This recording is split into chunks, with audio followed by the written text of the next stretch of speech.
We're back to the Total Tutors Show, powered by the Insightful Players series, TotalTutor.net, Twitter, Total Tutor, Neil S. Haley, Facebook, and I want to introduce, first of all, my co-host, Jared. And I know you love the Insightful Player series, don't you, Jared? Our first two guests were amazing. Absolutely, and just looking at the bio of our guest today and preparing for this interview, again, it's just simply another impressive group of men who are giving back to the community beyond anybody's expectations. And one thing I wanted to bring up what Insightful Player was, because we have signed the deal with Chrissy Carew to kind of have an Insightful Player every week, Jarrett, which I think I know you're just thrilled about, and I'm absolutely thrilled as well. If I ever thought I'd have an NFL player every week that really were great NFL players, but great with the community. But the Insightful Players partner with the NFL players who are great role models to empower youth. The NFL players are featured a book with even more stories at insightfulplayer.com, and they also offer valuable education programs, including school assemblies. And Jarrett, the whole thing about school assemblies, that's one thing I'm really excited about also, teaming up with Chrissy to get these NFL athletes to different schools, because they're just tremendous people, Jarrett, that really will make a difference for kids, don't you think? No question about it, and what a wonderful opportunity for everyone involved, the youngsters that will be a part of it, and the players that can present their life story, the challenges that they face, the challenges that they overcome. But I don't want to give away what Daniel what we have. I know, Daniel. What we have for that. Daniel has what we have today. Yeah, Daniel has an unbelievable story, so I want to welcome the program. Insightful Player, former Baltimore Raven. We're not going to get upset him about that. Daniel Wilcox. Daniel, thanks for calling. Neil, Jared, thanks for having me on the show, man. I really appreciate it. Absolutely. And, again, the great NFL career, but we're going to kind of break you down. First segment, Daniel, learning more about you growing up, to getting your big break in the NFL, to life after football. Lots of things you've done in different situations. But I understand, reading your bio, that you grew up in a single-family home. How difficult was that and challenging was that at the beginning to kind of not have a father at first to grow up with? Well, at first, guys, I think you don't really, you don't know any better. You're a kid. You don't really understand that, your father is not in the home, or that your father is supposed to be there as a kid until you meet that kid that had his mom and dad in the house, and they both show up at his games, and they both, show up at his talent shows and all that kind of stuff. And you kind of start to wonder, where's my dad? When you never met the guy in your life, he's not really an absent feature in your life until you understand that he's supposed to be. I was a young kid that grew up on the Cosby Show, so I grew up watching, Claire and Cliff Huxtable, every single day in the house. It was funny. It was real funny. It seemed like really good times. It made me feel like this is what a real family is supposed to be like. You miss out on so many things not having that two-headed monster in your house. When I say two-headed monster, I mean a mother and a father. You want to get that family situation all the time at home. We never had a dining room table to sit down and eat at, like a group or like a family. So it's just so much structure that you miss, from having a mother and a father in the house. And as I got older, and I started to miss my father more and more, and I think my mom, she decided, she needed to tell me what was going on, and that's when she kind of told me that, who my real father was and, where he was, and she kind of think that he's in this part of the world, and, if you want to reach out to him, I'll do what I can to try to get his information so that you can have a conversation with him. And, this happened around 16, 17 years old. So when I reached out, allow me. This is Jared. Allow me to jump in here. Our show has, right from the beginning, has been about providing advice to families, to parents, and we've now reached out towards the community and sports figures, sports stars, entertainers. I'd like to know here. So you're older now. You recognize that this is not exactly the family that you see in the media. How did your mother compensate for that? What did she do because it's a little while yet before you have contact with your father. What did your mother do, and what was the influence that she provided? That's a great question, man. I'm glad you asked that. My mom, I feel like she's an amazing woman. She wasn't one of those women that just went out and just went through all the court cases and battles and stuff every week and spent all her time, worrying about a man that should have been in her son's life. What she did was she took matters in her own hands. She became my mother and my father. She was the one that introduced me into playing Little League football and Little League baseball, and she was the one that was my team mom and was at every game and ended up being my baseball coach. And she just spent countless hours, playing catch with me in the backyard and showing me how to throw the ball and, showing me how to catch and, just really took time out of her day, every day. She was a lady that worked, a steady job. She was a surgical technician in the operating room, at Great Memorial Hospital here in Atlanta for 30-some years. And this is a lady that just took, every free second she had to try to spend time with her son. And she made up for the absence of my father not being there. So, I always felt like I was loved no matter what. So she went out of her way to show me the love that she felt like a little kid needed. I think that's important for all parents to do, no matter if it's a single family home or if it's you got mother and father in the house. That's so true, Daniel. And I think that what she was able to do also provide for you, but also give you the opportunity to teach you how to play sports. A lot of times, if there is not a father and you need somebody to take you under your wing and teach you, and your mom taught you how to throw a football, taught you specific things to get you to love sports. Wouldn't you agree? Absolutely. Sports came natural in my family, period. So I was already automatically athletic. What she did was introduce it to me in the right way, in order to keep me off the streets, in order to keep me from doing bad things. She took me at the age of 5, to get rid of a lot of that downtime that little kids have. That downtime, I think parents always say that idle time is the devil's time. So she got rid of my idle time by, introducing Little League football and Little League baseball to me. And she was the one that took the time out, to teach me how to do all those little things. Right now I have an 8-year-old and a 3-year-old little boy. And, I spend countless hours in the backyard playing catch with them all the time and, trying to teach them how to do little things the same way my mom taught me. And it's important. I think it's important for a male figure to be there in the kid's life. But if that male figure is absent, I think it's super important for that mother to be able to step up and handle the business just like she had to be the man. If you got to be the man, sometimes you got to be the man. Hell, I'm married right now. I feel like my wife is the man in our relationship. Yeah, it'll never change. It'll be the same. I've been married 20 years, and it won't ever be any different. So, thanks, guys. Thanks. I appreciate that. I'm at 13, and trust me, yes, Jarrett's right. Every time I talk to guys that's been married for like 10, 15, 20 years, you guys never give me anything to look forward to, man. I'll tell you that.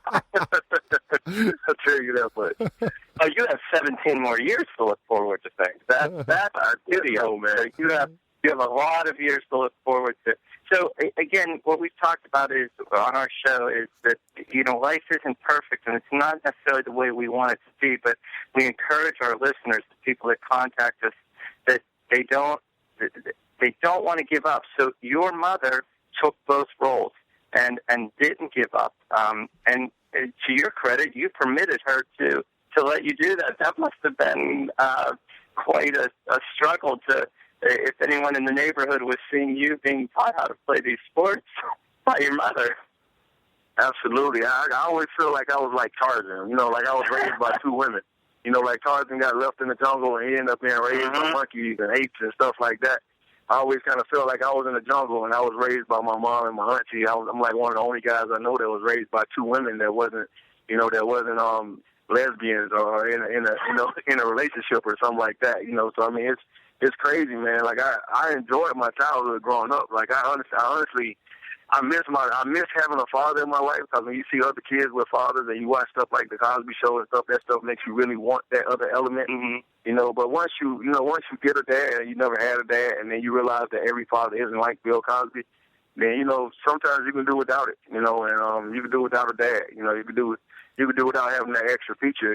What I hate to see a child, use things as crutches in their life. Like I'm bad, I'm the way I am because I didn't have this or because I didn't have that as a child. There's a million people all over the world that have, very extreme situations, and they don't use stuff as a crutch. They figure out a way to work themselves out of it. They work as hard as they can. I mean, I remember times we didn't have lights on in the house, just because, we had to pay the mortgage or because we needed, gas, or we might have needed, something else more important. I remember not having our phone on sometimes because we had to pay the light bill first. We didn't have the money, being in a single-family home, sometimes you got to make those sacrifices. As a mom, I remember my mom making sure I always ate no matter what, making sure I ate first sometimes when we only had a little bit, to make sure that I was full. And, in order to be, I think, successful in life, I think you got to have some kind of hardship, some kind of, rough time, some kind of, some kind of struggle, because that's what helps build character, and that's what helps humbles you, and that's what helps keeps you grounded, and that's what helps you understand how important hard work is in order to survive in this world.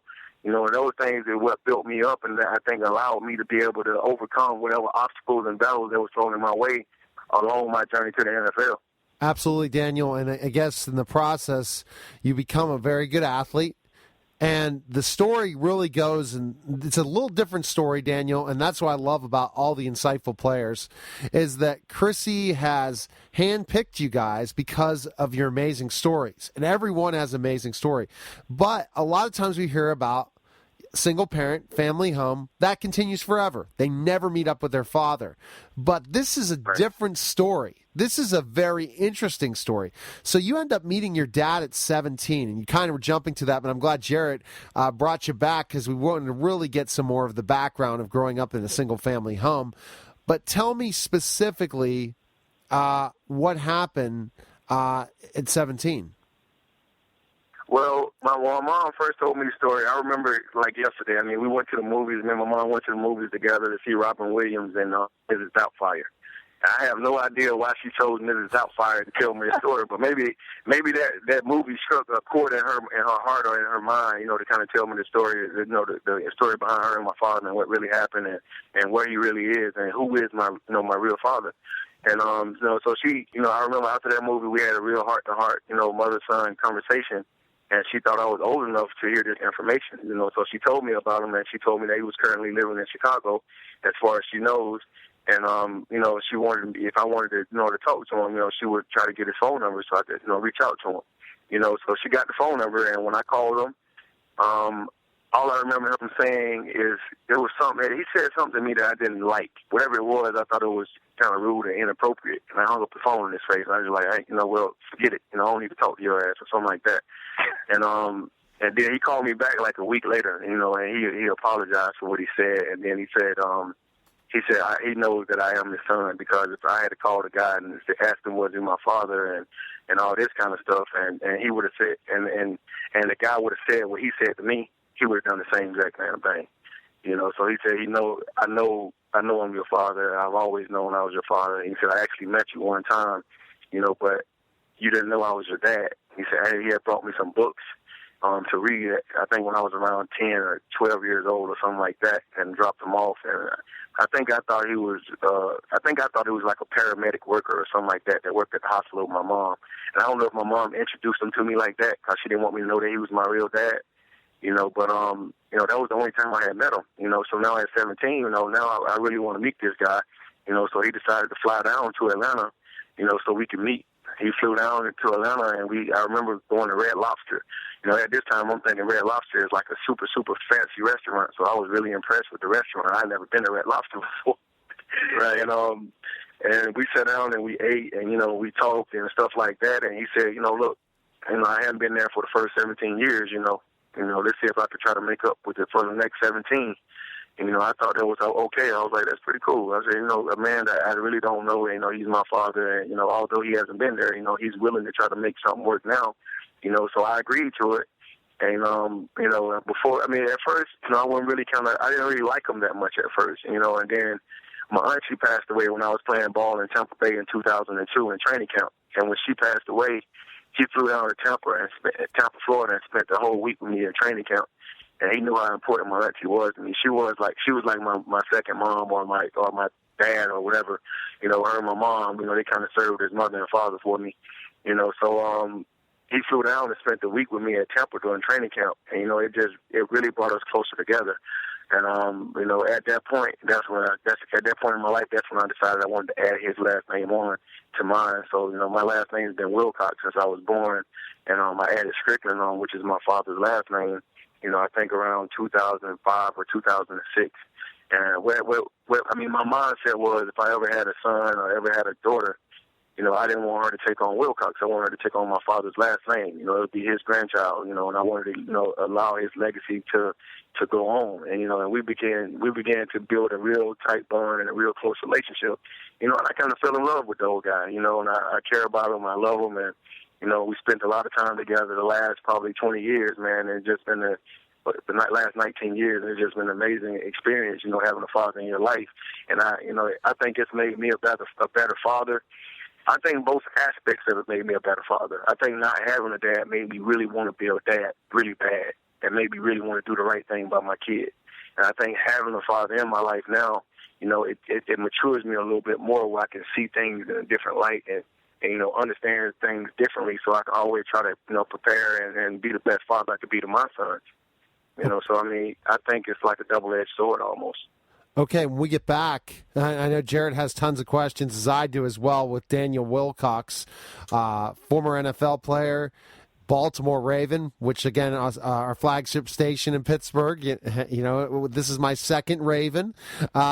We get back, we're going to talk more to Daniel about how, again, through this mentorship from his father, going on to an NFL career, and then also starting a foundation, and what it means to become an insightful player. We'll be back in just a moment.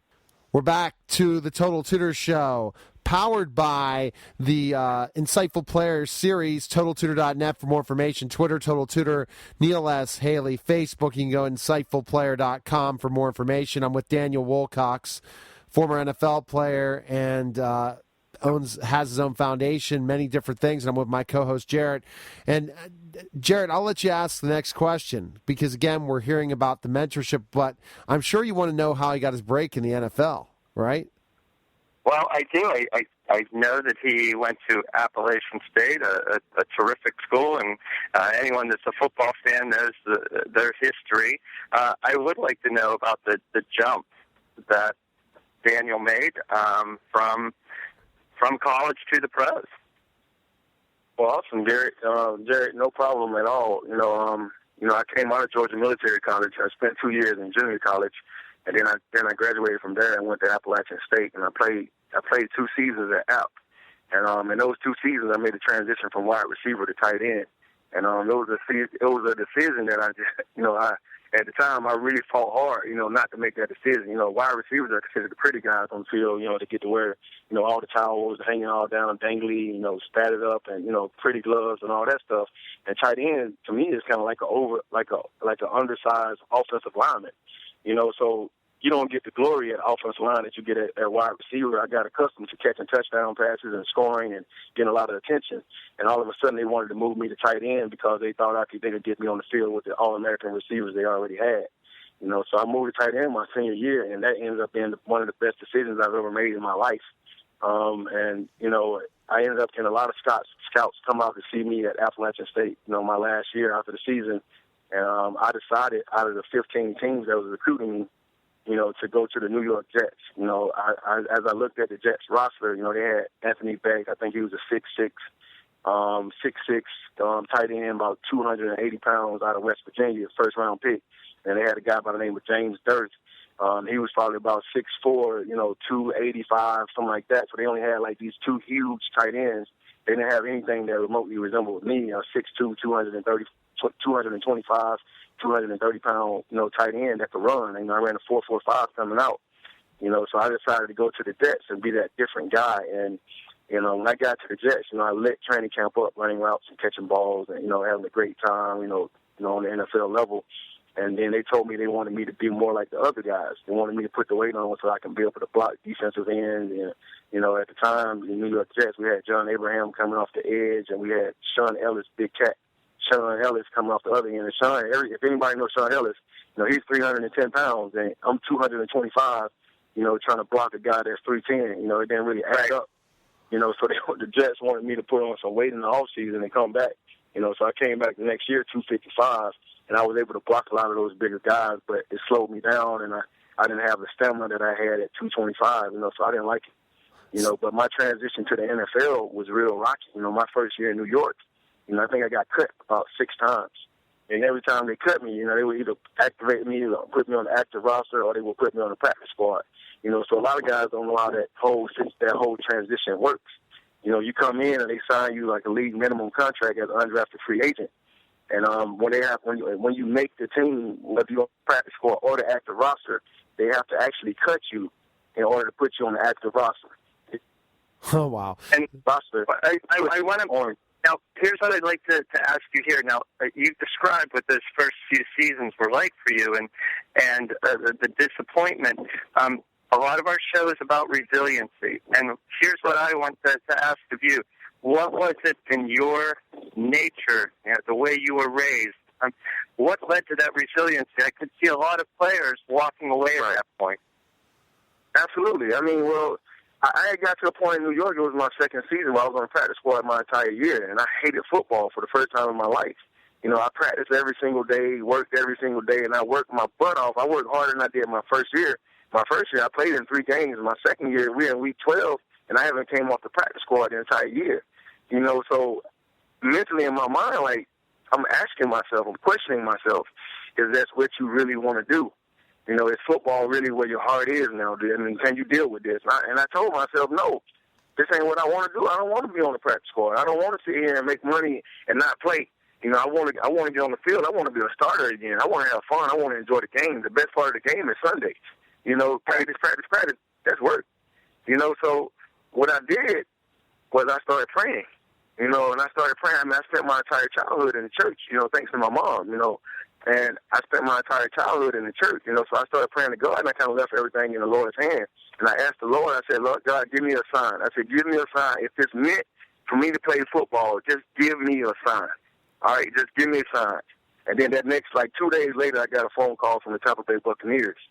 And when I got that phone call, they asked me, did I want to be a Buccaneer? I said, hell yeah, I want to be a Buccaneer. So I left the New York Jets practice squad, and Tampa Bay signed me to their active roster. And that same year, we went to the Super Bowl. Well, I felt like it's not a bigger sign than that. I just came from New York, where Herm Edwards were asking the entire team to raise their hand, if you've ever been in a playoff game. And about half of the team raised their hand. And then he asked, have you ever been to a Super Bowl? And 4 guys on the team raised their hand. They asked, have you ever won a Super Bowl? And 1 guy on the team raised their hand. Out of the team, out of 80-some guys. So he had just showed us the importance of what it was to be able to play in the Super Bowl. And I had a guy on my team that was that had been in the league 20 years. You're talking about Vinny Testaverde. And he's 18, 19, 20 years deep, and he's never even played in a Super Bowl. And when that was an amazing year for that team. That was a new coach, and people know that coach now is a pretty well-known sportscaster and analyst. Absolutely. But that was an amazing season, and again, we talk about the strength and you praying. To me, that sounds like it was praying for wisdom, guidance, strength to carry on.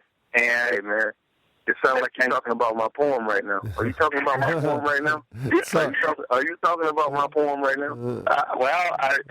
That wasn't in your bio, so I can only read that just through the time we spent discussing your life and what you have done with your career and what you've done in the community. Absolutely. Let's go, Daniel, then. So basically, you got more playing time with the Buccaneers then, right? Absolutely. I got down to Tampa, and we won the Super Bowl, and then I came back the next year, and I started the first 2 games on all the special teams. But then they decided they was going to cut me because of numbers. That was the year that Keyshawn got kicked off the squad and ended up getting paid for the whole season. He got expelled from the complex. Mike Allstar got hurt. John Lynch left and went to, I think, Denver Broncos. We ended up losing a lot of guys. Joe Jaravicius went down, and, Brad Johnson got hurt, and Chris Sims ended up being the starting quarterback. That was that year. The next year, just all kind of stuff started to go haywire for the Bucs. And, so Gruden ended up cutting me, and I ended up going and sit at home, for a whole season. I sit at home for 13 weeks, watching everybody else play football. And it was probably one of the hardest times in my life, just sitting down and watching everybody else play, guys that I practiced with and guys I played against that I felt like I was better than and that I can get on the field and I should be on the field playing right now. And I just didn't put myself in the right situation. I didn't take it as serious as I should. I felt like I didn't take it as serious as I should. I worked hard every day, but I didn't put everything I should have put into it. I didn't give it my all my heart, all my passion, all my soul, every day. And I didn't give everything. And, the stuff that you were saying earlier, the serenity, and the courage and all that kind of stuff, I go by the serenity prayer. That's one of the most inspirational prayers and poems that I've ever read in my life. And the crazy part about it, the first time I ever heard it, being a kid from Atlanta, Georgia, was from CeeLo Goody, from the Goody Mob, who's now considered Gnarls Barkley and, that guy, the guy that's on The Voice every day. He was the first time I ever heard it was on one of his CDs. And the Serenity Prayer, the first time I heard it, it stuck with me. All the way through junior college, all the way through Appalachian State, all the way through the pros, even to this day. When I go talk to kids and motivational speak to kids, I always try to pull that out, and let them kids hear it. God, grant me the serenity to accept the things that I cannot change, courage to change the things that I can, and the wisdom to know the difference. And those words, to me, are so powerful, man. They've gotten me out of so many sticky situations. They've allowed me to see things so clearly sometimes when things are so cloudy. And it just gives me a whole nother faith, that's just tremendous in my world. So being cut and sitting at home and being on my mom's couch and, going broke and, having a brand new Harley truck sitting outside my mom's house. I'm on the couch. I don't have nothing to show for 2 years and a Super Bowl, but a ring and a truck. So mentally in my mind, some things really honestly had to change. I went back to my faith all the time. I go back to my faith, lean on my faith, and keep prayer in my heart, man. And it allowed me to get a second chance to get back into the NFL. And that's how I ended up overseas in NFL Europe. So you went to NFL Europe, and after NFL Europe, did you go to the Ravens after that? Was that the end of your career with the Ravens? Absolutely. After NFL Europe, I ended up signing with Baltimore about 2 weeks after I finished up over in Germany. And I spent 5 more seasons with the Ravens, and that's where I retired. I retired after I finished playing with Baltimore.